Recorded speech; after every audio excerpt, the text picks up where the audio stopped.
What's good, folks? It's Nightmare Frame here with a new Warframe video, coming at you with the top 5 support Warframes of 2019 currently. There might be a new support incoming that could be way better than the ones I'm about to mention.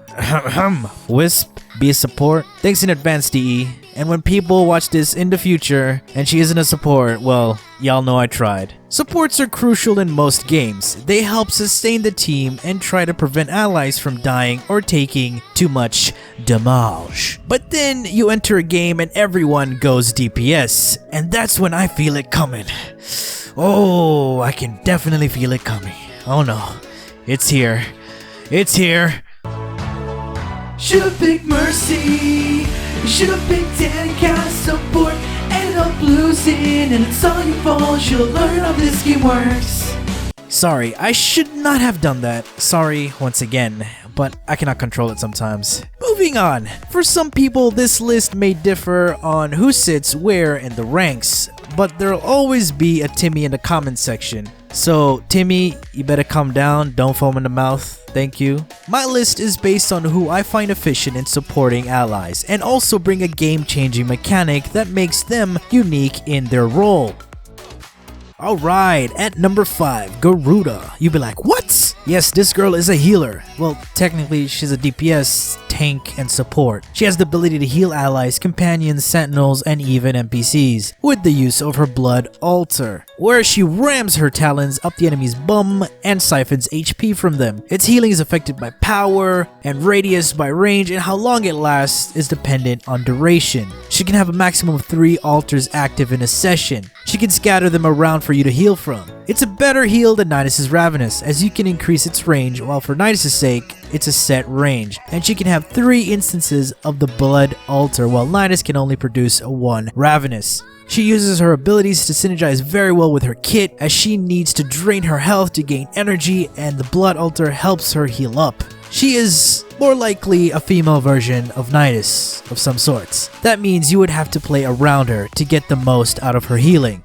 And at number 4, the gorgeous, the mighty Equinox. Seriously, the best Tenergen skin like ever. The frame with different playstyles, she can go from DPS support and tanking, or she can be passive during her night form and aggressive when in her day form. Unlike other filthy casual frames, Equinox has 8 abilities, or 7. Some people may see her first ability as 1, as it switches between the 2 forms. We're focusing on her night form. With the use of her mend, she splooges the area with her aura, and enemies killed within the aura will increase allies' health and shields. And if allies and herself are at max health and shields, she will start to give overshields. And if anything goes wrong, and that one pleb that decides to take way too much damage, don't worry, Equinox got you. But seriously, did you have to? You can deactivate your mend to evenly distribute all the damage accumulated from the enemies she and allies have killed into health and shields to everybody. If built for power and range, she can heal anything.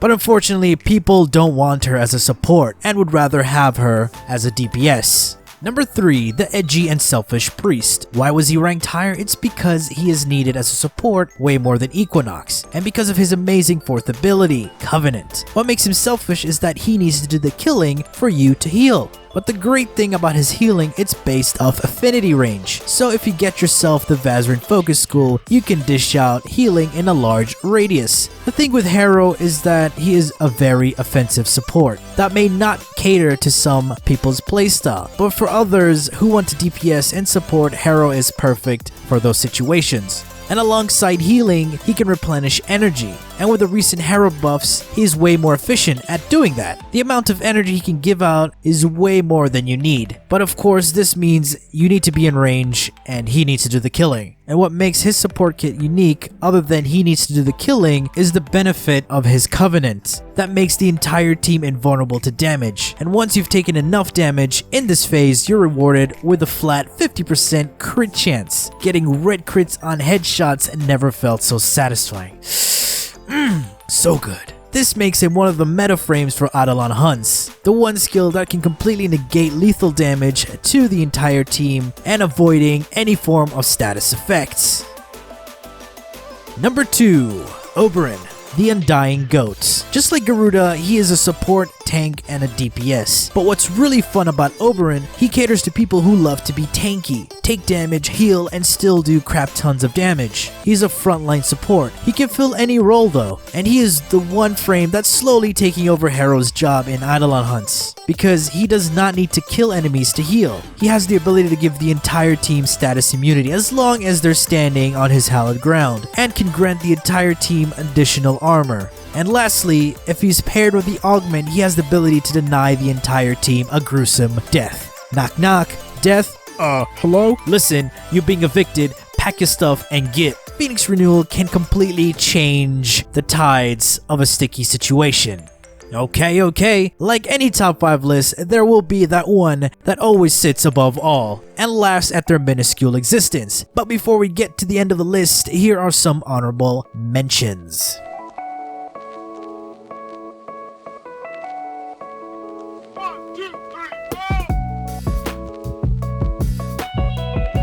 You guessed it, I mean, who else deserves this top spot? That's right, at number 1, it's your girl, Trinity.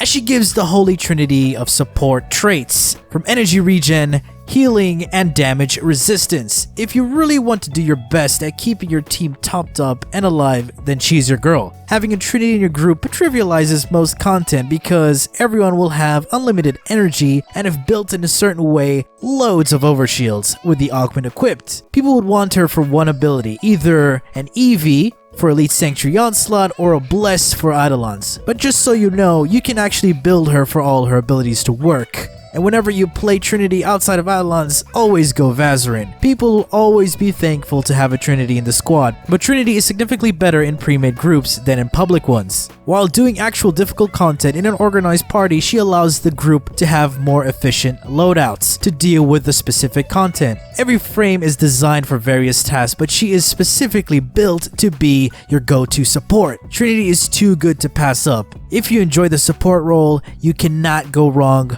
with Trinity. Alright folks, this concludes the top 5 supports of Warframe. If you've enjoyed the video, please do leave a like, share, and subscribe. For more, links will be in the description. That's been it from me. Thanks for watching, and as always, peace.